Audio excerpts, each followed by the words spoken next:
When you look at trade issues, when you look at globalization around the world, have we reached peak globalization, or actually is it more, talking tough but then still doing trade? We better not have reached the peak of globalization, because if that was the case, we would need to put a whole new light on the Internet of Things or the fourth industrial revolution. Because the Internet of Things says it's all connected, all machines are connected. So how can you connect all machines if you don't have free trade, free flow of data, extraterritorial cooperation? So we better find a way, otherwise the fourth industrial revolution is not really happening. And we have decoupling instead. They go back to Stone Age of productivity. But if you look at the US-China trade war, we've signed a phase one. Is the economy in a better footing? What does that actually mean for Siemens? Well, the good news is that Siemens is extremely strong in both countries. The United States is our #1 Siemens country. China is our #2 Siemens country. Then comes Germany. So that basically means that you could tell you are in the middle of the storm on one hand side. On the other hand side, we've been localizing quite a lot. So that means, we are in the economy already. And that helps us a lot to deal with, let's say, geopolitical or geo-economic issues. You want to spin off the energy business by September. Once that is done, what does that mean for the future of the company? Will it be in a much better, strong and solid footing? Well, that's the plan. Otherwise, why do something if you don't believe it's going to be better and take all the effort? I mean, what I've been doing in the last 2 years is I want to prepare this company for the next decade, next generation. Right. So, specializing, we've been IPOing healthcare. Now, it was worth 28 billion when we IPO'd it. They didn't really make much more money than they used to, but now they're worth 44. So how come? Well, it was a re-rating for a pure play. So today we can go out, and be active in consolidating the market because we've got a currency. Having said that, we are being left as industrial and energy. They don't have much to do with each other. So what I'm going to do is we divide the company in industrial Siemens and the Siemens Energy. And in both areas, we have a massive transformation. The Internet of Things and software on industrial, in the industrial side, and then a transformation from traditional energy to renewable on the other.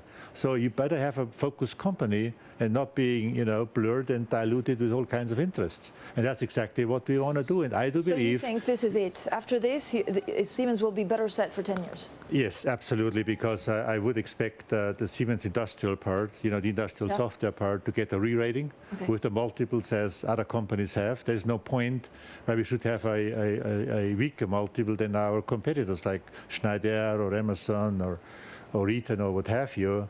And that's exactly what we need to get. And from what I hear from the analysts, all top analysts have us on buy. Yeah. That's what they expect us to do. And now it's about execution. Okay, talk to me about your healthcare division. So you've IPO'd it. You still are holding on to 85%. When will that go down? Well, I never said it's going to stay like this. Interesting enough, if you look at the market cap of Siemens Healthineers, it's the 11th biggest market cap on the DAX 30. What I'm saying is, they deserve to be a DAX 30 company, and we are aware of the fact that this is not going to happen with 85% being owned by Siemens AG. So we have time because, the priorities are now making a good spin-off on energy, and I'll take it from there. Okay, but so nothing this year? I mean, you don't have a target by the end of the year? As I said, September 28th, I think, is the time where we plan the spin-off by the end of the fiscal year on energy, and then ask me again next year. When you look at digital industries and when you look at the change in the world around us, the pace of technology, how quickly will that change? How quickly will we see driverless cars, and how quickly will it change the components that you have to make? Well, I believe if you look at Internet of Things or digital industries, we really need to go and look sector by sector. The car industry will face the biggest transformation, not just from traditional motors to e-mobility. That's not what I mean. The car of the future is an operating system on wheels. So think about a wheel system and owned by who? And an iPhone or an operating system on top of it. Well, that's the trillion-dollar question.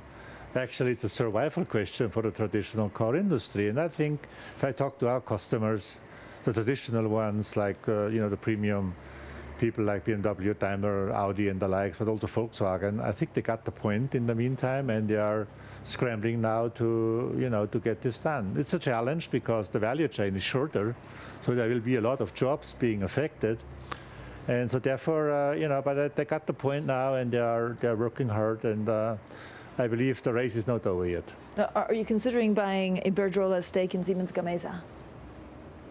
Says who? Well, it's been reported, so is that right? Either deny it or confirm. Well, as you know, we own 59% of Siemens AG.